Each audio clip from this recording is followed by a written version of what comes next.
आम्हाला नोटीस आलेली नाही की तुमची पूर्ण फीस माफ झालेली आहे म्हणून. माफ होणार आहे की नाही यासाठी आम्हाला उत्तर हवं. आव्हान करण्याची गरजच नाहीये, कारण त्यांनी स्वतः जी.आर काढलेला आहे की बाबा दुष्काळग्रस्त भागातल्या विद्यार्थ्यांची फीस माफ करायची. प्रत्येक वेळेस जी.आर निघतात, प्रत्येक वेळेस ते फाऊल ठरतात आणि फाऊल ठरल्यानंतर विद्यार्थ्यांपर्यंत ते पोहोचतच नाही. पुणे हे विद्येचं माहेरघर आहे. संपूर्ण महाराष्ट्रातीलच नव्हे तर भारतभरातून जगभरातून अनेक विद्यार्थी या पुण्यात शिक्षणासाठी येत असतात. याच पुण्यात अनेक दुष्काळग्रस्त भागातूनही विद्यार्थी येत असतात आणि या दुष्काळग्रस्त भागातील विद्यार्थ्यांना मदत म्हणून शासनानं दुष्काळग्रस्त भागातील विद्यार्थ्यांची फी माफी करावी असे निर्देश पुणे विद्यापीठाकडे दिले होते.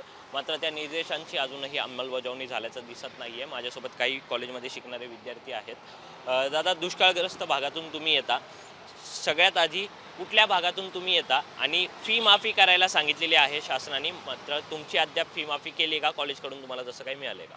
मी जिल्हा जालना भागातून येतो आणि आतापर्यंत काय कॉलेजचा असा आम्हाला नोटीस आलेली नाही की तुमची पूर्ण फीस माफ झालेली आहे म्हणून. आता बघितलं तर तोंडावर परीक्षा आलेली आहे जवळपास आणि फीसची नोटीस पण अजून काय आम्हाला अशी कॉलेजने दिलेली नाही.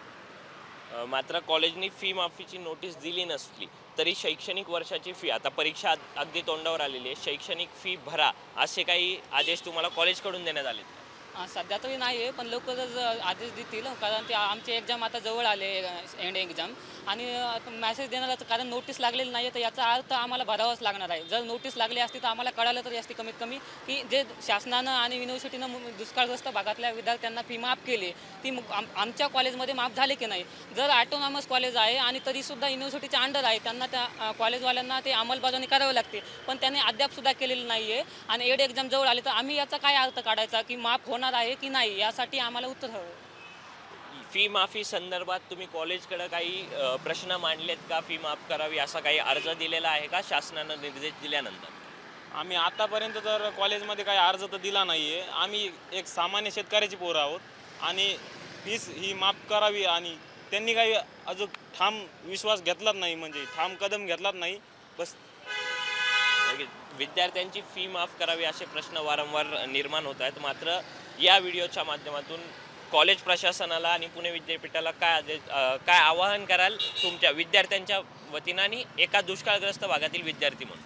नाही, आव्हान करण्याची गरजच नाहीये, कारण त्यांनी स्वतः जी.आर काढलेला आहे की बाबा दुष्काळग्रस्त भागातल्या विद्यार्थ्यांची फीस माफ करायची. ठीक आहे, मग तुम्ही जी.आर काढल्यानंतर तुम्ही ती नोटीससुद्धा कॉलेजला दिली पाहिजे आणि ती आलीही असेल. प्रत्येक कॉलेजमध्ये पुणे युनिव्हर्सिटीच्या अंतर्गत जे कॉलेज असतील त्यांना आलीसुद्धा असेल, परंतु ती विद्यार्थ्यांपर्यंत कधी पोहोचणार? कारण असे प्रत्येक वेळेस जी.आर निघतात, प्रत्येक वेळेस ते फाऊल ठरतात आणि फाऊल ठरल्यानंतर विद्यार्थ्यांपर्यंत ते पोहोचतच नाही.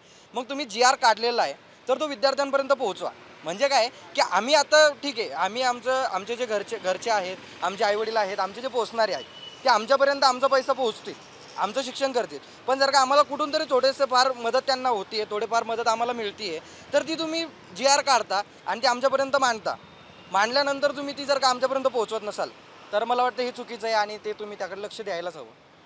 नक्कीच. त्यामुळे काही दिवसांपूर्वीही फॉर द पीपल न्यूजनं असाच शिक्षण व्यवस्थेतील भोंगळ कारभार असा समोर आणलेला होता, ज्यात 10वीच्या विद्यार्थ्यांना काही कारणांअभावी परीक्षेला बसता आलं नव्हतं आणि अजून एक शिक्षण व्यवस्थेतील भोंगळ कारभार आता पुन्हा एकदा समोर येतोय. शासनानं जी.आर काढूनही, विद्यापीठाला निर्देश देऊनही अद्याप विद्यार्थ्यांच्या फी माफ करण्याकडे कॉलेजनं आणि पुणे विद्यापीठानं कोणतेही ठोस पाऊल उचललेलं नाही आहे. कॅमेरामन रोहित वनकट्टेसह Pranav Damale, for the people news, Pune.